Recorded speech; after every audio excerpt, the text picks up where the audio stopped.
Over 80 episodes later, and we're into season 9. With my guests, we'll be diving into all things leadership, teamwork, engagement, mental well-being, and high performance. We have the conversations that really matter, that put the human factor back into business, because we know that when we get people right, we get business right. If you want to find out more about how to develop an experience that brings out the best in people, get in touch.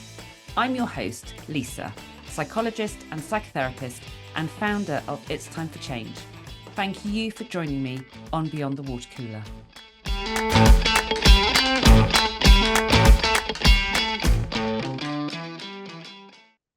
We are here in the beautiful gardens of Lady Margaret Hall at the University of Oxford, sitting with Susan. And I can't even remember how to pronounce your surname. That's okay. Go on, tell me. Ní Chríodáin. Ní Chríodáin. Oh, you gave me a lesson on how to say that last time. It didn't work. It didn't work. And we are very, very lucky to be sitting in the most amazing grounds, which are just beautiful and actually came about quite spontaneously because we had a lovely room reserved for us inside the college by the fantastic Andrew Dickinson. And then we've discovered there's no internet. So we're now sitting outside on the fabulous lawns surrounded by beautiful plants and trees. And the sun is shining. And a table tennis game. Yeah, table tennis games just started to our left, which is really helpful. But anyway, back to what we're talking about today. I invited you on because we want to talk about your new book. Da, da, da. So this is Leading Beyond the Numbers. And it's a very special book because it's something you have worked incredibly hard on. And it pulls together so much of what you are about and what your business is about. So why don't you start off by telling us about who you are and what your focus is in terms of your business? Thank you, Lisa. We have been running around the place. So yeah, we're slightly exhausted. And actually, I'm really hungry now. My tummy might start rumbling. So I might just edit that out. That's okay. So my name is Susan Ní Chríodáin, as you introduced me. And my ethos, I suppose, or where I position myself is the nexus between business and emotions. And that might sound kind of like, what on earth are you talking about? But actually, for your tagline, if we get people right, we get business right. The more we know about people and how people interact and how our makeup and all of that, the easier it is then to get the business part, the people part right, to get the business part right. Yeah. And I suppose I grew up in an era of where when you started work, you left your personal side at the door, which was nonsense because of course you didn't. Every part of you came with you. And I think that's often the ethos of business still today. It's that emotions have no place in the workplace, that they should actually be left outside, funnily enough. And here we are. Yeah, exactly. Exactly. That's a good point. But it's interesting, isn't it? Because I think when we think about emotions, we know that actually if we try to do things just logically, they just don't work. So you can tell people why they should be doing something, the importance of doing something. But if they don't get it emotionally, if they're not invested in it and they're not led to it by their heart because they understand that it's meeting some emotional need and they're genuinely motivated, we aren't going to get anywhere. We can't run business at just a logical level. We can't. But how many of us think that we can? I think that's the difference. Is for so long emotions, like until the 1980s, because that's what my research showed, was until the 1980s emotions were dismissed as noise, irrelevant, irrational, all of that. And so no wonder our workplaces have that impression, because the other thing I suppose that's fascinating is it takes a long time for new research to make its way into common day-to-day work and language. So for the majority of people who are my age and probably 10, 15 years younger even, they will have learned that there's no place for emotions in work. Literally, we will have been taught that you have to be this different person when you go in. And I think one of the things that strikes me the most about even well, emotion is such a catch-all phrase, Mm. like many of our phrases are, but emotional drives me crazy. Yeah, yeah. Because when we say somebody's being emotional, we generally are talking about them being upset or too difficult for us to handle or Mm. too anxious or things Mm. like that. So we've also associated emotional with things we don't want. Mm. And actually, and I talk about this in the book, one of the things I say is if we're going to go for food, which is a catch-all term for what we're going to eat, Mm. um, at some point, if I say to you, Lisa, like, let's go for some food, you might say to me, what kind of food would you like, Yeah. Susan? Yeah, yeah, yeah. It's Might a be really good good. starting Yeah, point. exactly. Whereas if I say you're so emotional, Yeah. I can leave it at that. And no one was going to go to you, well, what kind of emotional are you talking Mm. about? And I think that's really important to Mm. explore what it is we mean. Yeah. Because emotional doesn't mean anything in one way. It just means you're showing your human side. Yeah. But what are you showing? Yeah. Your point as well about emotional, it was always considered just noise. Emotion is noise. And unless we engage with that noise, um, we can't get out the real person in terms of what it is we want them to be able to do, engage with, and so on. And that's a huge place I focus on in terms of let's reduce the noise. But you have to do that by engaging with that emotion. Yes. And the noise, it's data. Mm. And our organizations, we thrive on data. Yeah, yeah, Everything is yeah, about data. yeah, And yet that's all the emotions are doing, isn't yeah, it? They are giving us yeah, data that isn't always true. yeah. And I think actually when we that's a really good point about the data because um I've been sort of people recently about their surveys and various data sources they have, and I keep talking to them. Think about your own experience. Think about what you're feeling and what's front of mind for you. So what's creating your noise right now? And I always talk about stripping back layers of complexity and getting to the root cause of what's going on.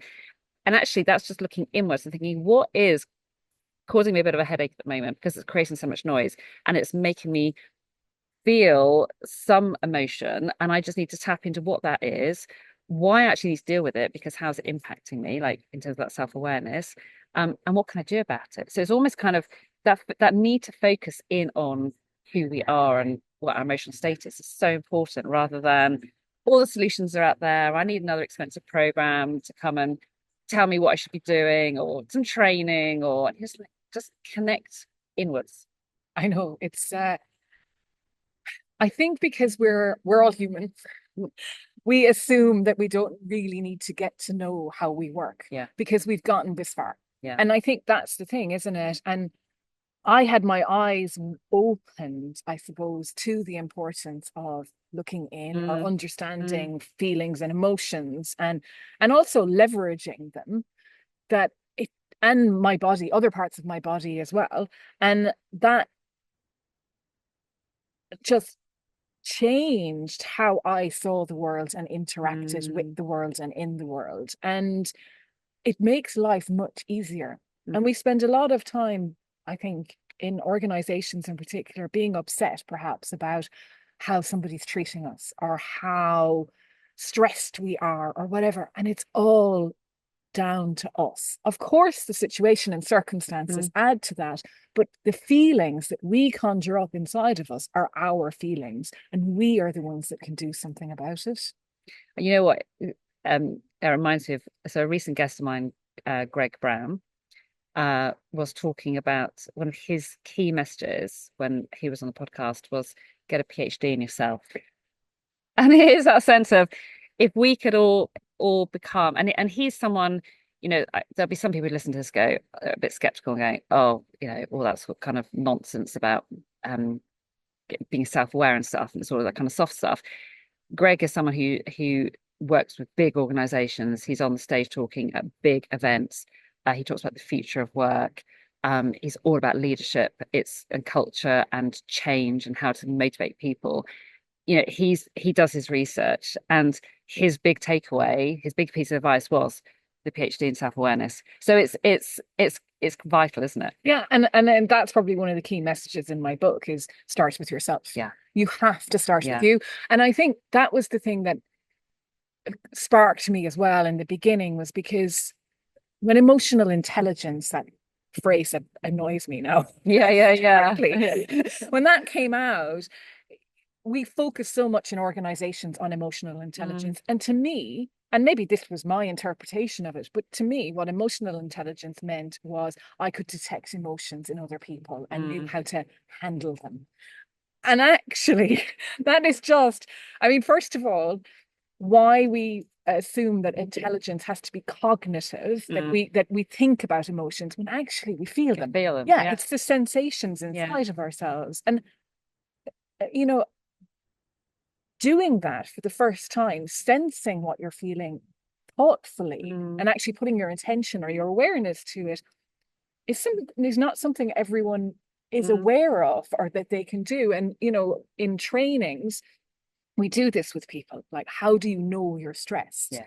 And it's really interesting how we will talk about the thinking and this Mm, happens and then it's like, well, actually, if you had to go inside your body, and this first time we did this in a training that I was doing with Helen Joy, mm, People Spark, there was one person in that room that really just could not connect with their own body. mm, And then suddenly this light bulb moment and a very different approach then to mm. work and life.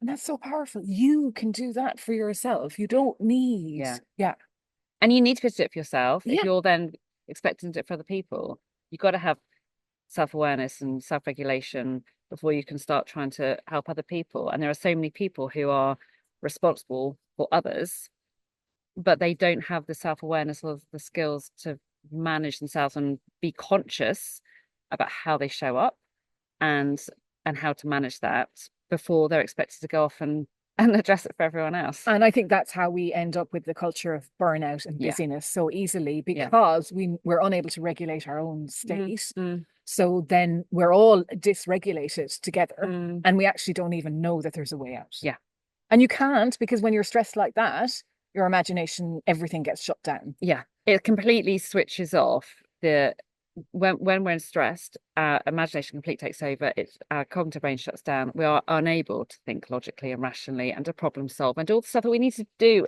day to day in our businesses. And I think the part then of that is if physically Mm, and physiologically you're not in the best state, so you haven't had mm, the best sleep, or you're not eating properly, or resting, or having a space, or whatever it mm. is, that all adds to it. Yeah, So actually, it's the whole thing yeah, connected. And yeah, I think that's where the accounting piece came in yeah. because it's about balance. So the subtitle of the book is How Accounting for Emotions Tips the Balance at Work. Mm, And my background was in finance and accounting. And I got blown away by Lisa Feldman Barrett's book on the secret life of your brain, how emotions are made. And she talked about imagine your brain is running a body budget or a budget for your body, mm, and it has to keep everything in balance. mm, And so, actually, if I don't sleep properly, if I'm underslept, my body has to reallocate my internal resources to make up for the fact that I'm underslept. So I might not notice that's happening. I won't notice that's happening, but how much of an impact and knock-on effect does that have going forward? And I think we can spend our energy that it's just going to go on and on forever, but we have to replenish. mm. And that's where the idea of like a profit and loss account Yeah. and the balance sheet came for how to account for your emotions. Mm, And then the premise of the book is basically if the emotional state of everyone in the organization is balanced and regulated, then the financial state is a proxy. They're a proxy for one another, yeah, and we can see it in the numbers. yeah, The numbers will be better if people are better, which is back yeah, to yeah. get people right, Yeah, get yeah, yeah, business right. exactly, exactly. So you had a paragraph Yes, which I let go of there. you were gonna read to us, and then we're Yes. gonna have a chat, and then we're gonna actually just take the different parts of the book and just have a conversation about those. Yeah, sure. So this is in chapter 6 called, and the chapter 6 is I'm only human, not rational or emotional, but rational and emotional. And this is entitled All in My Head. I largely ignored the role of emotions or feelings in my life. They were there, but I didn't understand the importance of them. They often seemed inconvenient and best ignored. I took my body for granted and didn't know much about the needs of my body other than the basics. And I think that is kind of where the book stems from, and that Mm, journey that I went on, that I wanted to be able to bring resources to people that they could practically put into action. Because, like we were chatting beforehand, mm, you can read a book about sleep, and you can read a book about emotions, and you can read a book about all these other things, but there's nowhere I can go that just allows me to understand little bits about body, brain, and how they work, and then how they interact and go forward. And that's what I wanted to be able to bring to people. So why don't we start by thinking about, should we take it one part at a time? Yes, we can do that. So first part is why account for emotions. Yes. And so that's just harking back to what I was saying there. So the premise I made was that the financial accounts are the statements that Mm, a business will have that the world can see how it's performing, right? So it's just a measure at a mm, point in time. But what is behind that? Because every business is made up of people and money, mm, or numbers, mm, whatever way, but money. People and money, you cannot start a business without people and money. mm, So they are absolutely the foundations. And so therefore the impact that people have on those numbers and the money is huge. And if I'm not at my best self at work every day, that will have an impact on the mm. numbers. Now, can I trace that impact? Perhaps not. However, what I can imagine is that if everybody is working at their best, my numbers will be better. Yeah. Now, I mean, if you're like Amazon or Microsoft or whoever, then their numbers are so huge Mm, that I don't know. But if you're a small business, I mm, mean, of course, it's going to make an impact on any of those. But mm, if you're a smaller business, and I don't know, let's say you have a turnover of 2 million mm, and you are don't think you're getting the best out of your people, then treat them mm, well, get them to give you their best, mm. be at your best, and it will show in the numbers. So I've had a couple of really interesting conversations recently about from complete different organizations who talk about that they have people at leadership level who are not good leaders. They are not good people, and actually some of their behaviors are quite damaging to the culture and to team relationships and other people's emotional state, how they're showing up and engaging. And um, but they have a lot, they bring in a lot of big clients. And I think it's a really interesting discussion to have with the companies around, because I think it's a short-term picture they're looking at. It's like, well, we can cope with people feeling stressed and unhappy and so on because of the impact of a particular individual. And we can cope with that particular individual not really living our values and demonstrating how we behave in this company because the numbers are just amazing right now. And it's what you've just been describing is that highlights that kind of link between it might be good right now, but those people aren't going to be hanging around very long. And you fast forward a year, 2 years, 5 years, these people aren't going to be still sitting here going, I'm okay with feeling like this, because there are a lot of companies who are now getting the link between creating the right environment for people to feel good and therefore be able to perform well and get the really good clients without having to have the people doing the damage. And I suppose the other thing is, are they the really good clients? Yeah, Because exactly. if that Yeah. person is not a people person, how do they manage to get in? And actually, what are the methods that they're using? And are they as ethical as Mm, they could be? Because I think that's the other thing. There's a kind of a contagion effect, isn't there, of um the ethics, if they're a bit questionable in an mm, organization, they're acceptable if it's bringing in the money. And that isn't really the best business, and it's not people mm, behaving at mm. their best. And then you leave. Does that client go with that person? Do they turn into a nightmare client?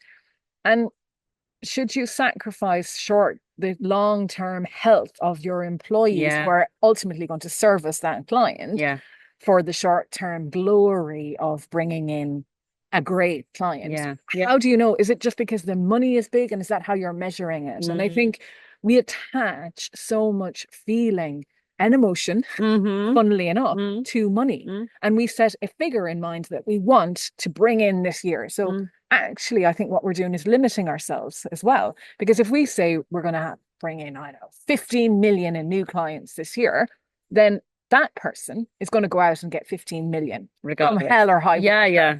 Whereas if you say, go out and get the best clients for this business, you might bring in 30 million. So I think there's also, I think we're very restricted by numbers. Mm. And on my podcast, Life Beyond the Numbers, one of my guests one day said to me, people don't make, or numbers don't make decisions, people do. Mm. And I just thought that was fascinating because in many of our organizations, we allow the numbers to dictate where we will go. And we blame the numbers when things aren't working out correctly, or you're not doing your job, your budget isn't correct, you haven't spent enough, you've spent too much, instead of looking at the behaviors of our people and how they interact with money and numbers and budgets. And most people, and I know this is a vast um, vast stereotype or whatever, but or generalization, is most people's relationship to money and how they handle all of that is a stress state as well, because they don't really understand how the numbers work and the drivers, and people go for profit at any cost when actually they need cash.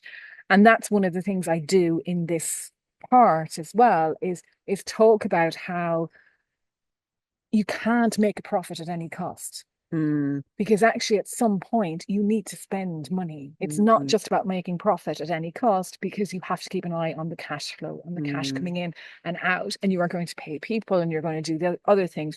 And it's the same when it comes to our energy. You cannot have profit at any cost. You Mm. have to sleep and eat Mm. and do these things. And so there's huge parallels between how a business functions and how a human functions. Massively. Yeah, it just reminds me of a conversation I had yesterday actually with someone who was talking about a member of her family uh who she has two children, two adult children, and one of them is spending all her savings, traveling the world and having the best time. The other one is just saving every penny and but massively unhappy.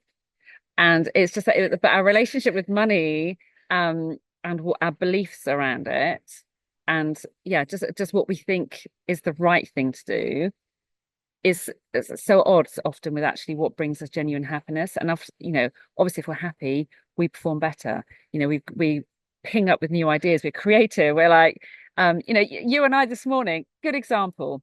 We had no internet in our room. So we're like, well, let's just go for a walk around the ground, see what happens. I've got my laptop open in one arm. We've got a phone. We're trying to work out where the car park is. How do we get out? There's some very lovely chap walks along and says, "Are you lost?" And we're like, we're just hoping something positive happens and we can find an internet connection somewhere. And he's like, you need to connect to this. You need to do this, this, and this. And it's sorted it out. We had no plan. We just walked out the door and said something's going to happen. But if we were stressed, we'd have been sat there banging around, going, it's not going to work. We just need to call it a day, go home. And it's just that it's being able to be creative because we are genuinely happy and not hung up, as you say, on the numbers. And also, like what you said there, we had a couple of choices. I could have gone, well, I'm never going to be able to talk to you now like this. I'm so stressed. And, but actually the circumstances didn't change. Yeah. It's how I react Yeah. and respond to them. Yeah. That's what changes. Yeah. And so I think that's fascinating as well. And if you're ever, an airport is always a fascinating place to watch people. Because people have all sorts of reactions to delays. Mm. And I think I traveled a lot with work. And in the beginning, I think I used to get stressed about a delay until I realized there was actually really nothing I could do about it. Yeah. And I was the one stressing myself. Yeah. And if I just go with it Mm. and let people do their jobs and not be trying to like tell them I'm important and I have to get here Yeah. at some time, and that actually life is just so much easier. Yeah. And I think that's one of the things is, again, it's because we were brought up, weren't we, Yeah. to think that emotions hijack us and turn us into these crazy people, and especially women. Yes. But actually, control is maybe the wrong word, and manage isn't really the right word. Regulate is a really nice word. Mm. We can regulate ourselves Mm. once we start to notice that we're the ones that are reacting to a certain things, or Yeah. we're the ones that are the common denominator. You'll often Mm, hear like somebody at work will say something like, they don't agree and they don't agree. And then I went over there and they didn't agree. And then you never take a second to think, I wonder if it's something I'm doing. yeah. You actually just look out and think they're all wrong and you're right. Mm, mm, And we have to, I think, if you're the common denominator or you're in a room, you watch how people react to you and what you say. It gives you information, yeah. just like your emotions do. Yeah. And that can change how you interact with people. Yeah. And I think that is a really interesting point you've made about women and that point there. Um, Sean Andrews, who wrote the book Power of Perception. And actually, after reading that, I was so impressed by the book. I got her as a guest on the podcast to talk about it. And it's that sense of, as a woman in leadership, particularly traditionally, there's this expectation you shouldn't show emotions. And if you show emotions, then you're clearly too vulnerable, you're too weak, you're just too emotional.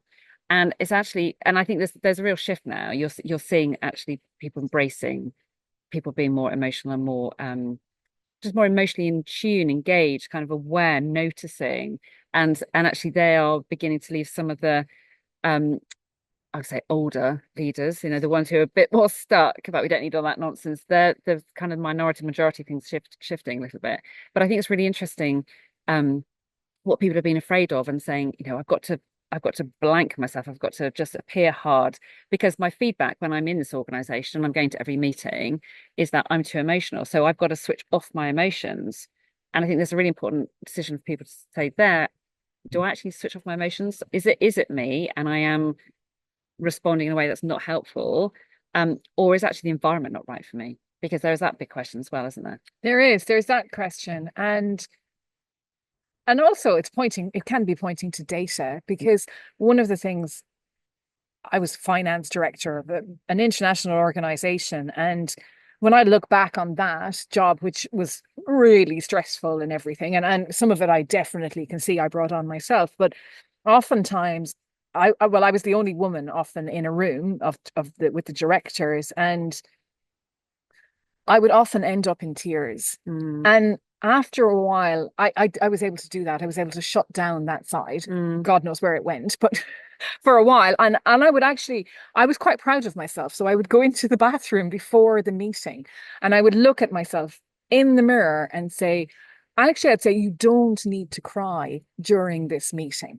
mm, You can cry when you come out of the room, but when you start crying, you lose the people because mm, they then think they have to go easy on you or whatever. I was never upset. I was always frustrated. I was mm, frustrated how they were dealing with something. And I guess I couldn't articulate the words and mm. whatever. And so then I began to unpack all of that. And it gave me data that actually breaking down crying wasn't helpful to the Yeah. situation. It really wasn't.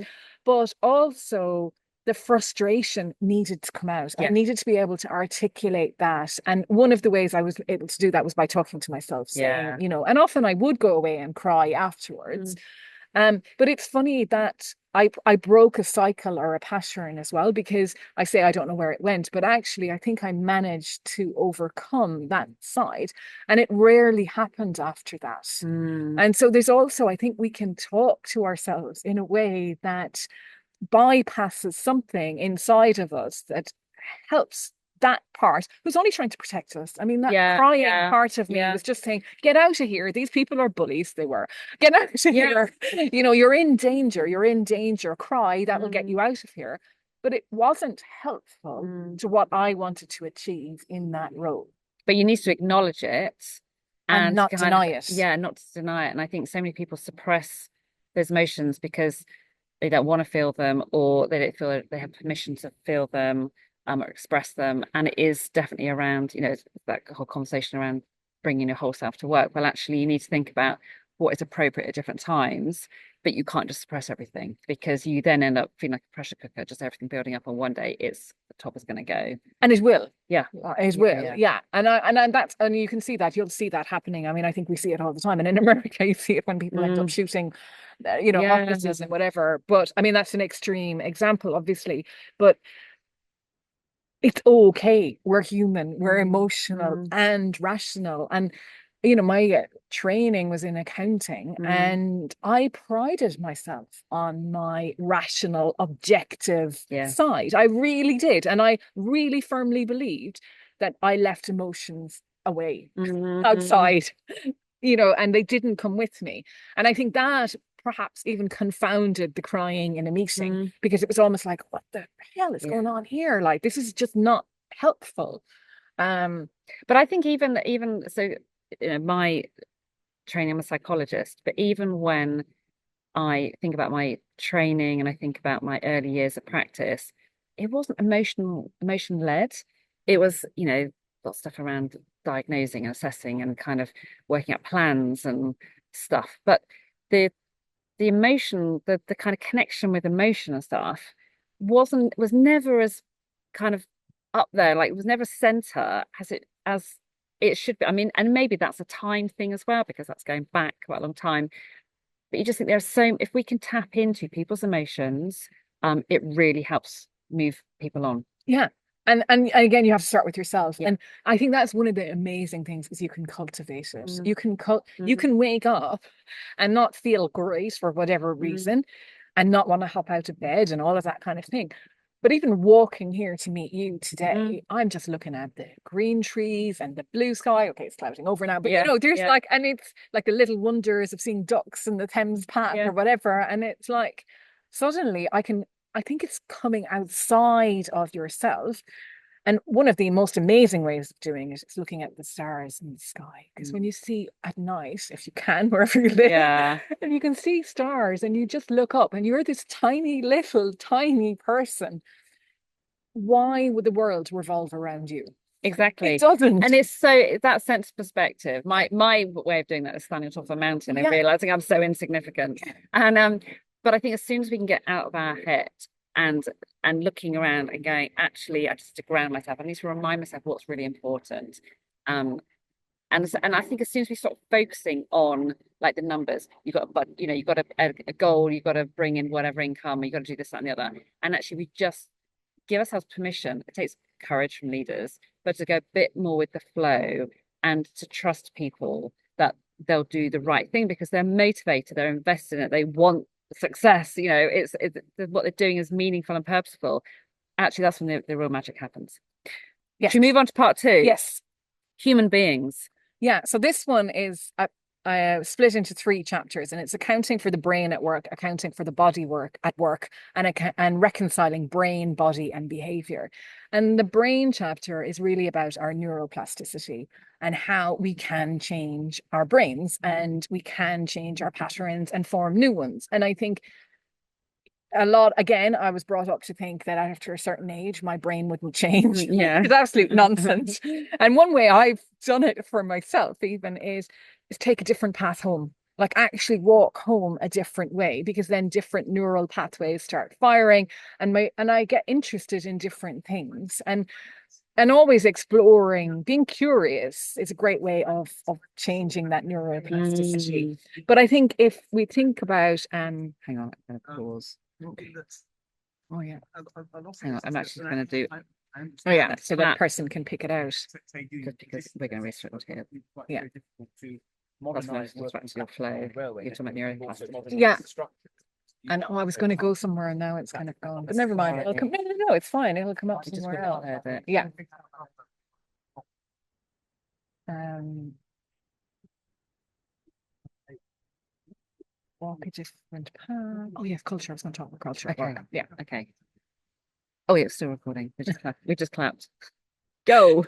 And the fascinating thing about neuroplasticity, I think, in an organization, for example, is we often, this is the way we've always done it. And I know that's a bit of a cliche as well, but oftentimes we will have a procedure in place that you could take a few steps out of because they're no longer relevant. But we are just programmed to go down that same route all the time, or programmed to sit at the same desk.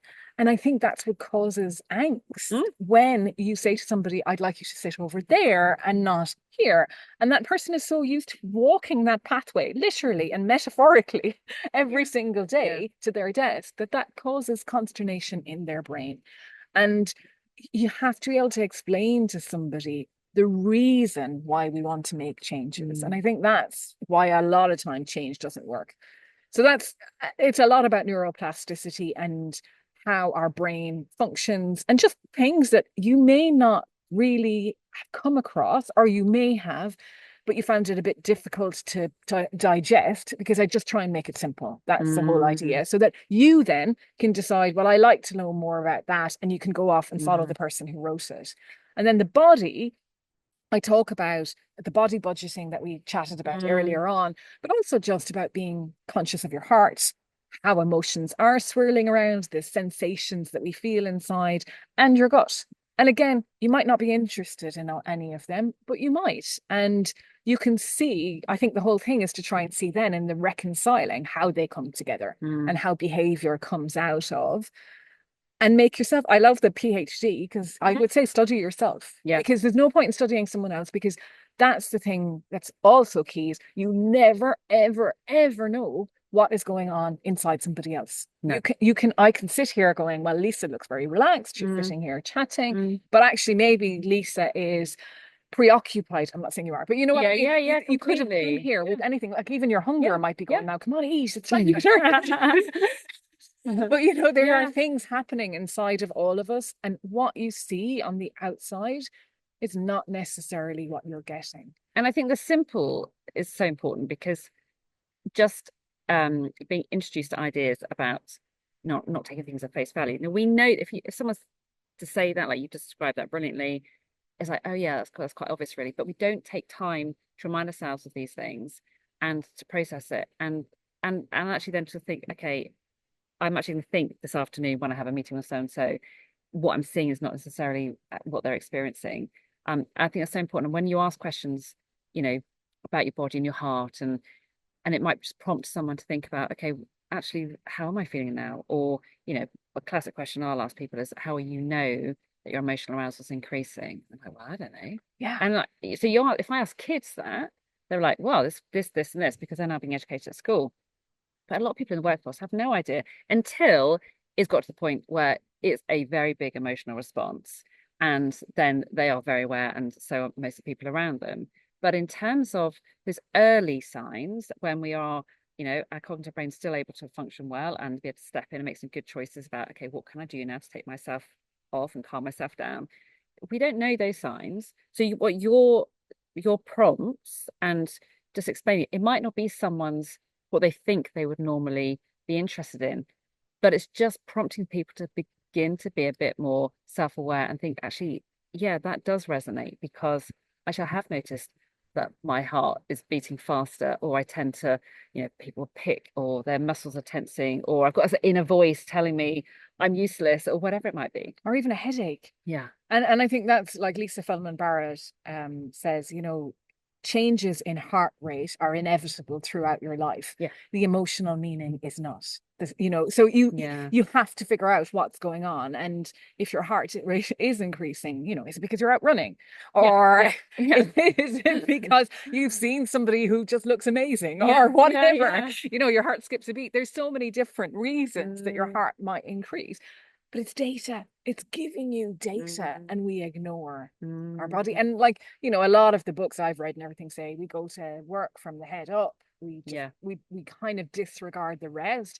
And okay, our brains do amazing things. I mean, they really do. And I couldn't have written this book Mm. without my Mm. brain. I couldn't have.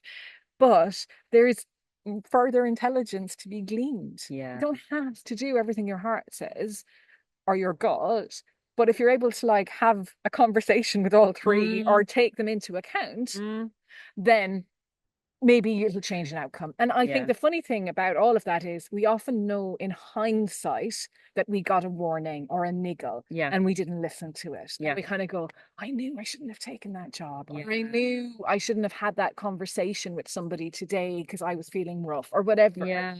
And parts of us are screaming saying, don't do it. And we just Do it ignore it. anyway. Yeah. And then the whole thing blows out of proportion. And People don't give enough credibility for their gut instinct. And it's so important to it's essentially asking the question, what's my body telling me right now?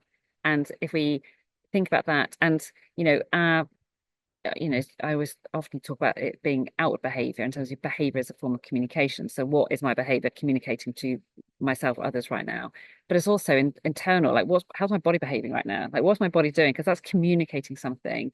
And if I can listen to that and work out what it's saying, it might make me just pause long enough to reconsider. Yeah. And like yeah, you start. Mm, That's how you start. You mm. start Yeah, and yeah, you practice yeah. because it doesn't change overnight. Nothing can change and I think that's the other thing, isn't it? We kind of always just assume we're going to bring in a new behavior or we're going to stop doing something immediately. And I think the thing is catch yourself doing something you'd rather not do and catch yourself doing things Mm, that you're really going, oh, I changed that and it yeah, worked. yeah. And you, again, you become your own study. Mm, And I mean, I can tell you what to do, but it's not going to work for you. yeah, Just because it works for me, yeah, it's not going to work for you. exactly. And that's one thing I didn't want to do in this book was tell people what to do because we all have to discover ourselves. We're unique. Yeah. And that's what we were talking about earlier on, wasn't it? About that's why I love the leadership labs that I run with Gemma Ellison so much, because we're not telling anyone what to do. We're creating space for them to think about what's going on, what's the noise in my head, what's my body telling me, or my brain telling me that's going on right now, and what can I go and do about it? But I'm going to go and experiment something. I'm going to go and try something, and I'm going to evaluate it, and I'm going to work out what I did well in it, or what maybe I could have done differently. And it's that sense of experimentation, just giving yourself permission to have the space to tune in to what's really going on. It's not about learning a whole heap of new stuff out there. It's about learning about ourselves and how we respond in a situation and how we could engage with that environment or that situation differently. Really powerful. And I think as well, there's so many words for emotions. And we tend to, happy, sad, glad, okay, fine, grand if you're Irish. I mean, that's definitely not an emotion, you know. And yet we rattle them off. And I think eh, if you think about wine, and I've heard somebody saying this before, is like a sommelier. You become a sommelier if you like wine or gin. You become a Yeah, sommelier yeah, almost, and you can tell, that it's rich or dark or plummy or blah, yeah, and you've all of this lingo. You don't just say it's red or white yeah, anymore. You know how to describe it, and yet you cannot describe what's happening for you. yeah. And I think that's fascinating as well, because can you tell the difference between being like angry or frustrated or Mm. experiencing anguish or antagonized or there's all of these different Mm. words that actually they're from maybe similar families, but there's nuances between them that can help you Mm. resolve what's going on for you. Yeah. And actually, a lot of people, that's a good point. A lot of people can't articulate what they're feeling. And if you can't label it because maybe just haven't had that upbringing, we haven't had that experience, just don't have that vocabulary, it's still about how do we communicate. So, a lot of people use scales with numbers to say you have to be really careful about defining, because if I'm a number eight, is that a number eight in terms of tens being my best place ever? I'm feeling amazing, or is number 10 my emotional arousal so high I'm about to explode? So it's being very clear about how you're using your numbers, but being able to communicate to someone that you're not feeling in the best place, and therefore you need to exit, or you need to engage with a strategy to bring that emotional arousal back down. Because if we don't have ways of circumnavigating the kind of lack of a vocabulary, we end up just feeling stuck with our rising emotion and unable to communicate it. And the the danger with that being misinterpreted in terms of, you made the point earlier about change. There's a number of people I see who are misunderstood because of change at work, because it's like, well, they're just being really awkward. Awkward, They're yeah. just being so annoying, Yeah. so difficult. I'm going to say well clear of them because they just make me miserable and they just stress me out. And actually, you then break it down, and their difficultness is because they're really afraid. They don't understand their part in what's happening in the future, or they feel concerned about the processes. They can't do what's required of them going forward, or there's a whole heap of things. And actually, I need you by my side, reassuring me and telling me what my part is, and I will be supported and so on, not staying clear of me. It's yeah, And I think that's so key. And because what's meaningful to that person might never be meaningful to you or yeah, me. yeah, And we might never rationally, yeah. logically understand it, but it's their experience. And Mm, their experience, if it's meaningful to them, that's what yeah. matters. And I think we're very quick to dismiss people's Mm, experiences. And, you know, I often think about like court cases where women have to prove they were raped or whatever it is, mm, and their experience is just denied. mm, Let's, I know there's going to be cases where there are mm, mm, liars, but they're probably in the minority. mm. And I think there's so many of us people in general who don't talk about their experience because they don't think people will believe them, Yeah, it's not or validated. yeah, Yeah, it's not yeah, validated. And actually, that's all any of us really ever want, yeah. is to feel understood in some way or shape or form and be accepted for who we are. Yeah, and for our reality. Yeah, Because our the other problem is reality. when people are listening and they might believe your experience exists, but they immediately apply their lens to, I've been in that situation and this is how I dealt with it, or this is how I felt, or this is what you need to do. And you're like, this has nothing to do with you. And you could line 10 people up here who apparently have the same challenge or the same experience. Every single person will have a different sense of what it means to them and how it impacts them and what they think will be useful next steps. So we have to so get out of, here's my lens that I'm now looking through as I listen to you, and actually discard that and go, right, I'm going to understand by joining you where you are and really hear, like really take time to show that I'm interested. Yeah, and again, that takes practice Yeah. because it's not something that comes natural. Well, it Mm. probably does come naturally, but we've overridden it over Yeah, yeah. time, and we can unlearn. And I think that's maybe the biggest lesson for me as an adult is unlearning a Mm, lot of the things that I had learned or taken for granted or mm, that seem natural or normal, mm. when actually that's all just to me. Yeah, yeah, yeah, yeah. Oh gosh, we should move on. Yeah. I have no idea because normally I'm sat in front of my laptop. I've got a clock and all sorts of Okay, things I going can see on. your watch I have no there. idea what Yeah. time we started. Let's keep going. Being human. Being human. So this one, the first chapter, which is the chapter that I read a little bit out from at the earlier on, the first chapter is a collection of stories, basically. Some are from podcast guests and some are from myself. And they talk about the theories and stuff that have been discussed in the earlier parts. Mm, I leave it to the reader. mm, When it comes to myself, I say this is what I think was mm, going on here. mm. You know, whether it was polyvagal theory or it was heart or it was stress, whatever. I put a frame around Yeah, my yeah. stories. But for the other people, I it's not my place to do that, and I didn't ask them because they might not even know some of the things that we're talking about in the book. But I just say to the reader, as you read this, what do you think is going on? What part of the book does it relate to? Is it brain or is it body? Is it both? You know, and Mm, yeah, and the stories are fascinating. I think mm, they're really, really fascinating. And for me, they're all about being yourself and how at some point we just almost implode or explode if we don't mm, know who we are.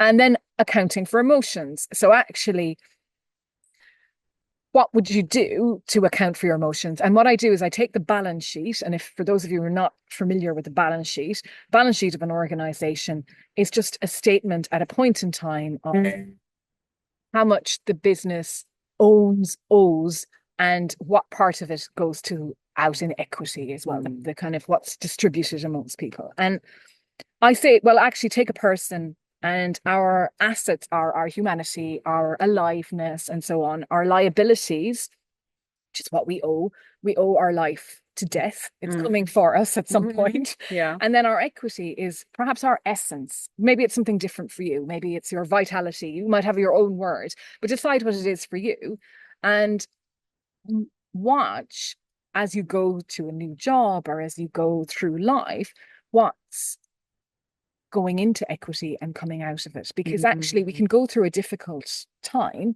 because we have profit saved up in our equity. But at some point, we've got to face that our equity might run out, which will yeah. impact the rest of us as well. So basically, I don't use formulas or anything like that. And there's no numbers. So it's not about accounting that way, but it's just having a look in a way about balance is always like 50-50. And while a balance sheet is still 50-50, it gives you a few different options of ways of Mm. playing with how you might be in balance or how you might feel out of balance.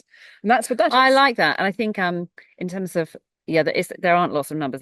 This is not a complicated book. I really like this book because I could engage with it and just follow the flow and just hear the stories coming through. I think the bit about being human is so, so important. I was on a webinar yesterday talking about being human as a leader, and we forget that we have to tap into the fact that first and foremost we are human beings. And if we can maximize our potential in terms of who we are, how we're showing up, how we're engaging, what we're experiencing, and focus on that before we focus on I'm supposed to be a manager or I'm supposed to be a marketing director or whatever I'm supposed to be. It's like actually get beyond that and focus on the being human bit. So I really like that chapter. Okay, And, finally, but I was just going to say, yeah, sorry, like also, what is it supposed to be? I mean, everything's made up anyway. yeah, So if you're trying to aspire to be somebody else or the vision you have of yeah, somebody else, you're making life harder for yourself. yeah, Just be you. yeah, Because that's why they hired you. yeah, exactly. And that's why when I work uh with anyone, well, if I'm telling them about my business, I'm like, well, actually, I don't have long-term plans because I never know what's going to happen next year, let alone the year after that. Or like, so actually, I'm just more open. Helpful airplane going overhead right now. But also when you're working with when I'm working with clients, we don't come up with a long-term program set in stone and saying this is what we're going to be doing in 6 months' time. We can have an idea, but as soon as you put that in stone, it really narrows you, it restricts you, and it means that there isn't a sense of flexibility and freedom. Start with your first step. Always just start with like what feels good, what is making a difference. Obviously, it's got to be the outcomes. But if as long as that's happening, have the openness to engage and think, right, now we've done that bit, what now is most relevant? Because as soon as you change one thing, stage two will change anyway. You can't, nothing stays the same. So, No, um, be open to what emerges. yeah, Absolutely. And then part four, which is the last part, yeah, it's really there's two chapters in here, and one of them is more about within an organization, what mm, can you do? So if you're at work, what are the things to look out for yourself, but also just how organizations might be able to do things better. And then the next chapter is more about you as a person, because I found it quite hard to split that sometimes because obviously organizations are made up of people yeah, and how you are as a person influences that, and how the organization is collectively as a group of people hmm influences you. And but actually there are things you can do for yourself and also things you can do in an organization. And one of the biggest things for me, I think, is having a sense of personal responsibility mm, and asking, what am I contributing to this situation? Or hmm how might I do something differently here that would change the outcome? And I know myself, I spent a lot of time blaming others at work for what the way things were and so on. I might have also been like not consciously thinking about, well, what can I do to make it? Well, I was probably always thinking about what can I do to make mm, it better, but maybe not asking how am I contributing to this not changing in the way yeah, it could be. So it's mm, got a lot of helpful prompts in there. And one of my favorite pieces of writing is in one of those chapters as well, because I talk about how we use that phrase, it's an American one often, but a body corporate. mm, And actually I said, let's take that phrase to a corporate body and let's mm, draw. Well, I don't draw it, but you could draw an yeah, outline of a yeah, human and put different departments as an arm and a leg and a head and a heart and all of that. And then you could say, well, what would happen if the heart stopped? mm, Or what would happen if you chopped off the head? yeah, And actually, because we are greater as the sum of our parts. And if a team thinks they're the best team and they're the ones that are bringing the organization forward and everyone else is there because of the money they bring in, it's not the case. mm, Because if you get rid of a team, the organization will suffer. And I think Elon Musk saw that recently when he cut off a few departments, a few limbs, and just threw them away, and then actually had to bring people back in yeah, because the organization wouldn't function. And I think it's very easy to think my team is most important. I'm the most important. I do mm. this, I do that. Actually, everyone is contributing to the business. Very well said. And I think that kind of collective responsibility and the personal responsibility is so important. I remember when we were talking with some leaders last week about the impact of the lab on, we did it on themselves and then on their organization. And one MD turned around very wisely said, I have changed, and therefore my organization will have changed, because how one individual then has conversations differently, creates space. We were talking earlier on about the kind of, joining someone in their space and not applying your own lens. That requires headspace and physical space in your day. And so just by one individual changing something, it has a knock-on effect on something so much bigger than just them. And it goes out Yeah. beyond the Yeah. organization. Yeah. I think it goes to society. It'll start with Yeah. your family and your community, but it can go out to society and the world. And the world is an unhappy place, a very, very unhappy place. And I think a lot of it is down to the fact that most of the people that are unhappy are emotionally dysregulated and don't know what to do about it. So what would be your piece of advice other than buy the book? Because clearly, and I have to say, I read lots of books. I haven't had anyone else on my podcast talking about their book. I'm a real fan of this. So I would advise people to go and get it, because you can just dip in at different points and it's so easy and accessible. But in terms of the kind of messages you communicate in your book and what you talked about today, what would be the kind of key takeaway that if you wanted someone to leave this conversation thinking, you know what, I'm going to think about this differently or do something differently, what would that be? I think if you are looking at somebody at work and expecting them to behave in a certain way, or they behave out of character to how they normally behave, excuse them. Find out what's going on. Ask an open question. Is there something going on?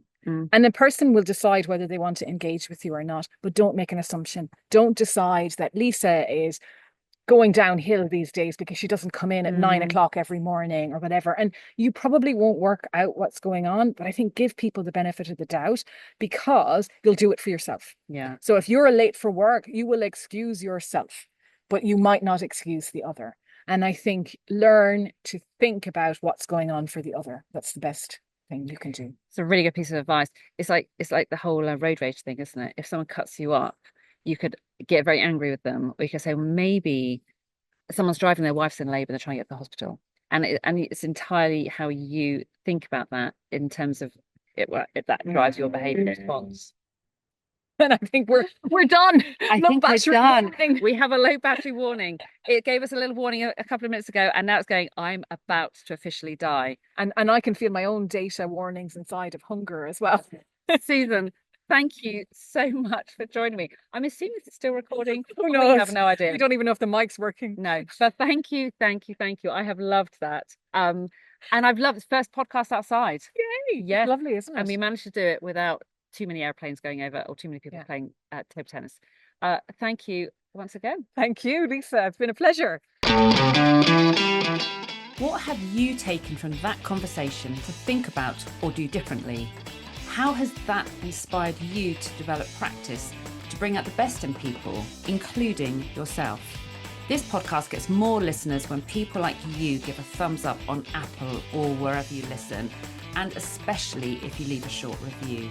So please help be part of the movement towards creating workplaces that really provide the best experience for their people. And do reach out to me directly to discuss your challenges at work and ideas for development. If we're not already acquainted on LinkedIn, let's connect. All the links you need are in the show notes. And if you join the club, you'll be the first to hear about relevant updates and free downloadable resources that are part of developing practice and performance. Thanks for joining me today.